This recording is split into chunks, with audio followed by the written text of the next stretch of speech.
กับสบายดีและสวัสดีเด้อพ่อแม่พี่น้อง FC กันเมื่อสุขสุขคนเพราะว่าทางฝั่งลาวฝั่งไทยและต่างประเทศก็ยินดีต้อนรับเข้าสู่ช่องแม่น้องโตโน่เนาะช่วงนี้ก็บ่ได้ค่อยถ่ายเพราะว่าบ่สบายน้อยนึงก็เลยบ่ได้ถ่ายมื้อนี้ก็ไปสอดกุ้งกับสาวน้อยเนาะแล้วก็บ่ได้ร้ายดอกกุ้งเลยแต่ปลาขับคลองแล้วก็ปลาบูแล้วก็สิเอาไปให้เพิ่นให้แม่เฒ่ากับสาวน้อยกินนำเพราะว่าเพิ่นลงสอนนำกันแต่เพิ่นบ่ลงสอนก็แบ่งให้เพิ่นกินอยู่พี่น้องเลยอีต้นเพิ่นอีต้นแม่เฒ่าสาวน้อยก็เพิ่นเป็นแม่ห้างนางไม้นี่แหละเพิ่นก็มาอยู่ใกล้ๆสงสารเพิ่นก็เลยชวนเพิ่นลงสอนแล้วก็แบ่งให้เพิ่นเนาะพี่น้องตอนนี้ก็สิเป็นปลาเอาไปให้แม่เฒ่ากับสาวน้อยกินเนาะปลาบูกับปลาขับคลองพี่น้องเลยบ่ได้ปลายังเลยได้แต่ปลาบูกับปลาขับคลอง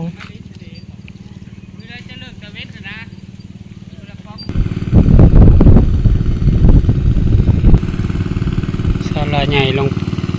ให้น้องตะโนลงไปยามมองให้หมอบไปเป็นคลื่นเลยเฮ้ยทางกลางพูเด้อให้บ่มันยวดอยู่ให้ลูกหลานได้อยู่ได้กินดีกว่าจะที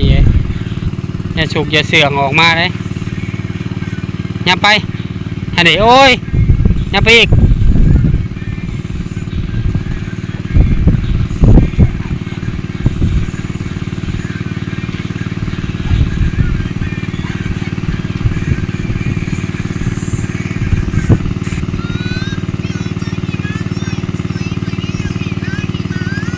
ดึงยาวเลยเฮ้ยดึงกระเข่งเลยดึงกระเข่งเลยดึงกระเข่งเลยหยกเลยบ่ต้องย่างไปใกล้ดอกบดติด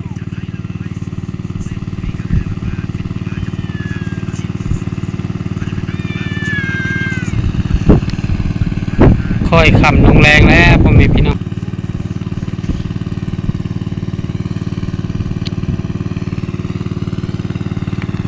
บดติด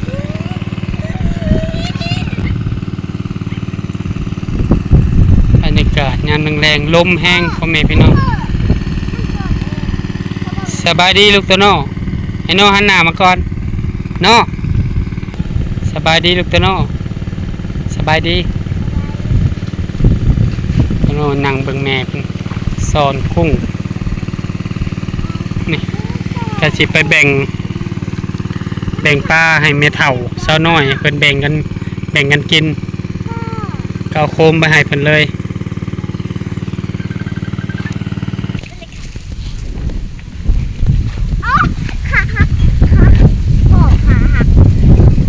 ถ้าเป็นน้ำมีแม่ไปมันลม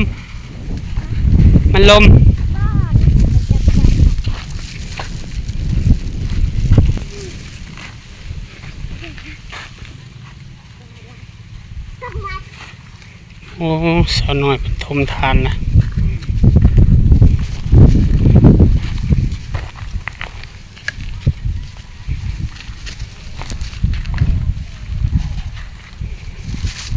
กินข้าวแล้วบ่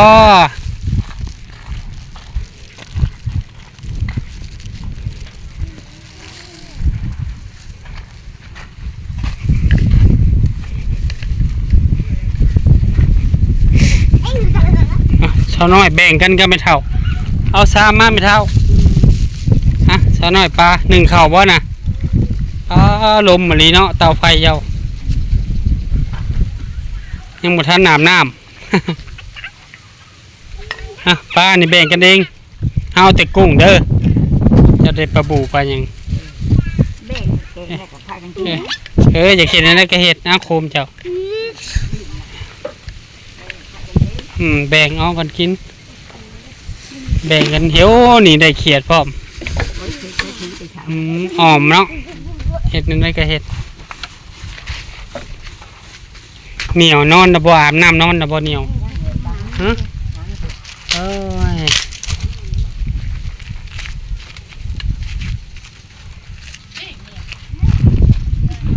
โทษ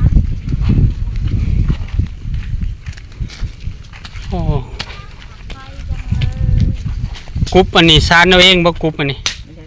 บ่ได้มาแต่เขา โอ้มาแต่เขาเลย แต่โหดมันโมด โอ้คือทอดบ่เฒ่าคูณอยู่ก็ไม่เฒ่าแล้วหมักสอนหมักหยังหากินพอได้กิน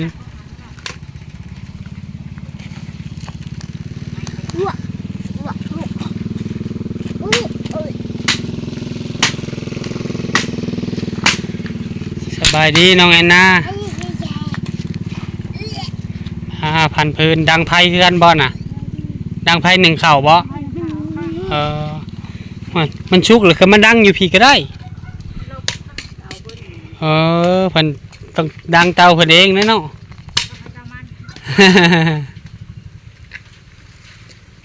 กายมาทางหลัก12เห็นตุ่นเด้เพิ่นนอนอยู่เฮือนไม่เท่า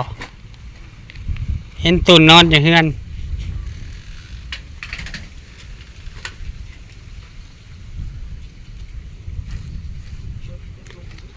สิเอากิน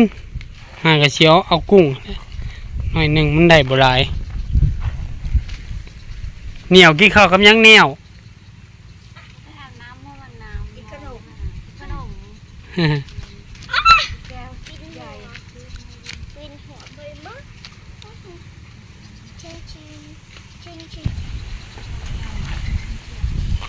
เอ้าย่างมาผีประตุนสบายดีต้นจะย่างมาบ่มาหึงมาใดหากระหอนนี่หรือว่ามาแต่วานนี่มาเมื่อวานนี่ใครมาส่งสบายดีต้นเจ้าย่างมาบ่แต่ละมือได้หรือว่าไม่เท่าไปหับมาน้ำร้านบ่เห็นอยู่ไอ้เห็นจะนอนมื้อเช้านี่ให้มาทางบรรทัดเอาไปพักผ่อนมันหนาว ไปกินน้ำปลา กินน้ำกันลูกหลาน กินกันนะ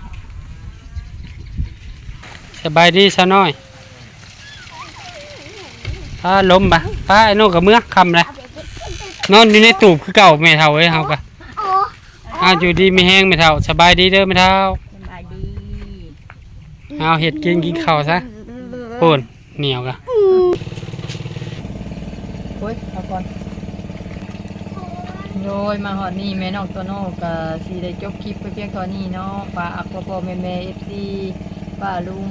ทุกท่าน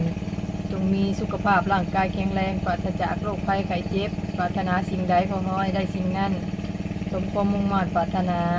ทำมาค้าขายก็ขอให้เจริญก้าวหน้าเด้อพ่อแม่พี่ป้าลุงก็ขอกล่าวคำว่าสบายดี